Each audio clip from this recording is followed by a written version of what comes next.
Good morning, students. I'm Brian, and this is the English of Life. Today's topic is disagreeing politely. Have you ever been in a disagreement with someone and the conversation got a little bit out of hand and you end up being in an argument? Well, today we're going to look at some of the language in English that we can use to make sure that we have discussions and not arguments. Let's get started.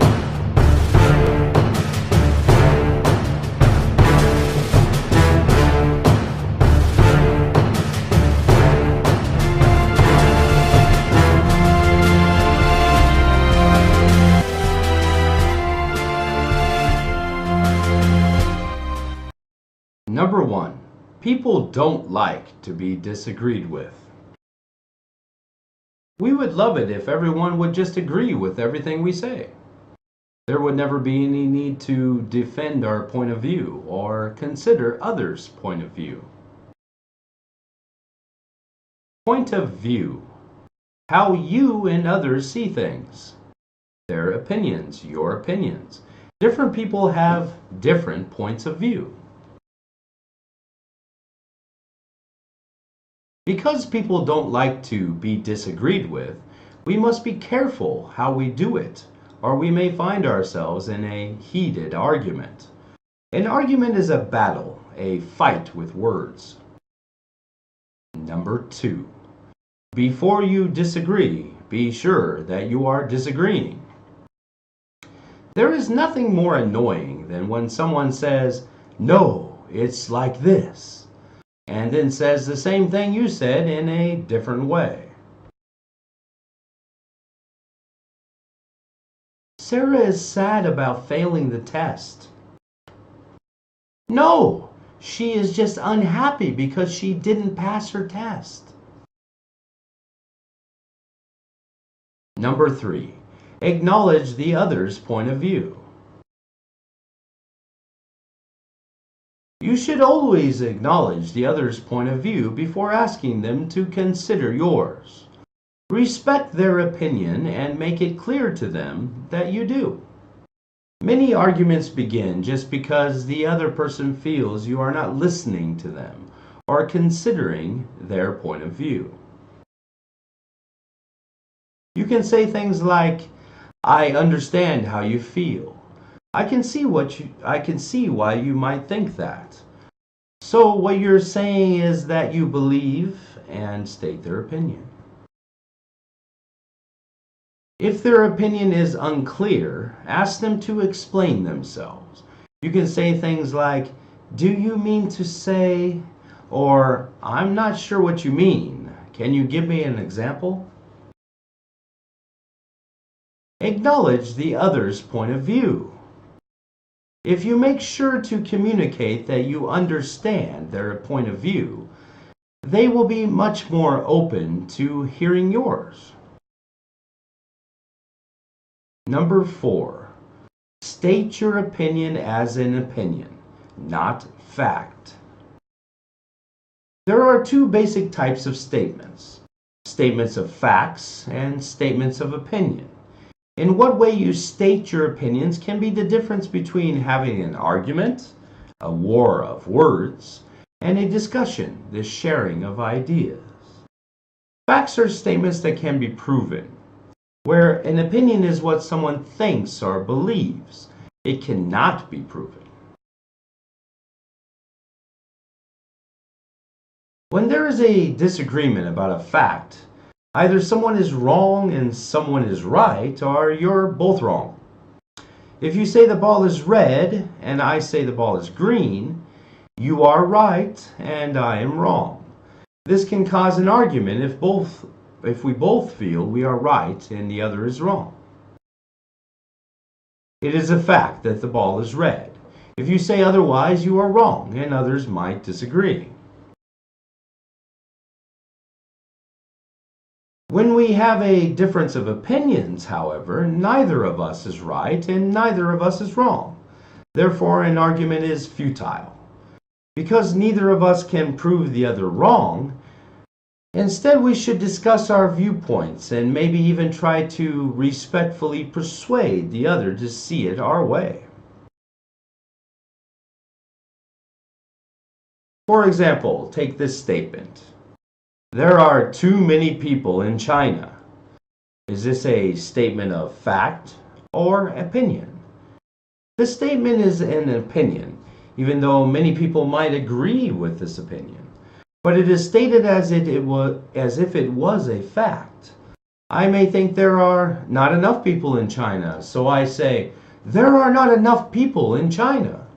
And now we are in an argument of right and wrong.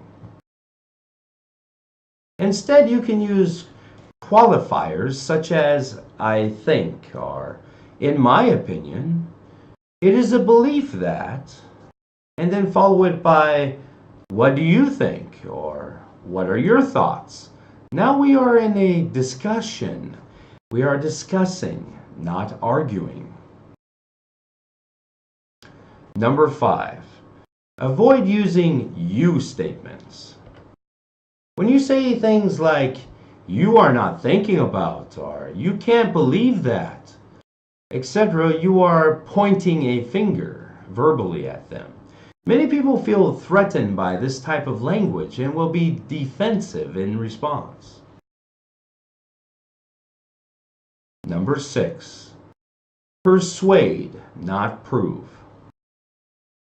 When discussing a difference of opinion, your goal is not to win the argument, but rather persuade them to change their point of view. To do that, you need to give them another way to see the topic and have them think about it from that angle.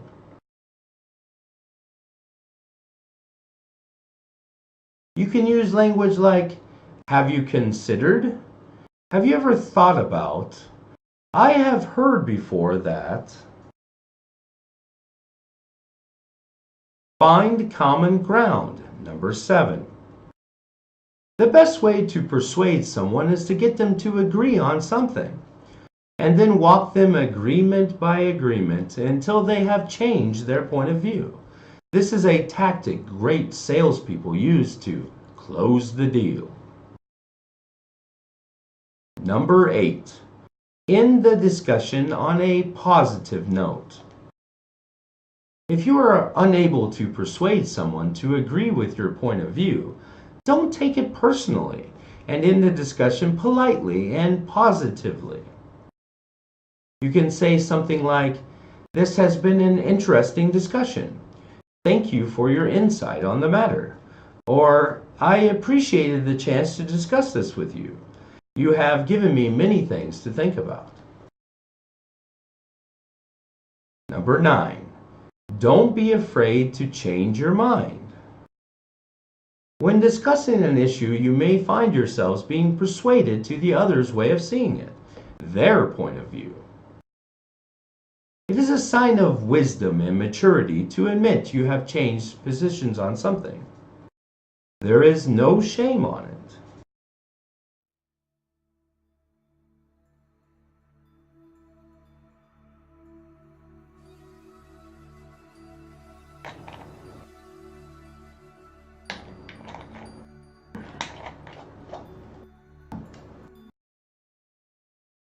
Number 9. Don't be afraid. Number 9. Don't be afraid to change your mind. When discussing an issue, you may find yourselves being persuaded to the other's way of seeing things, their point of view. It is a sign of wisdom and maturity to admit you have changed your position on something. There is no shame in it. You make a very good point. I can agree with that. I see it differently now. I agree with you now.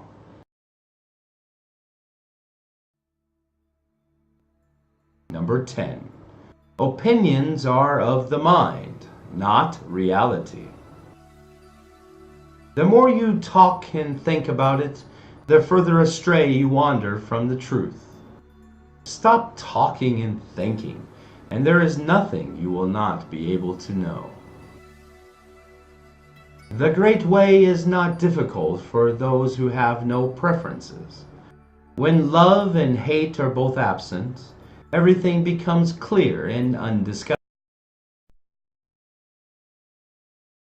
And heaven and earth are set infinitely apart. If you wish to see the truth, then hold no opinions for or against anything. To set up what you like against what you dislike is the disease of the mind.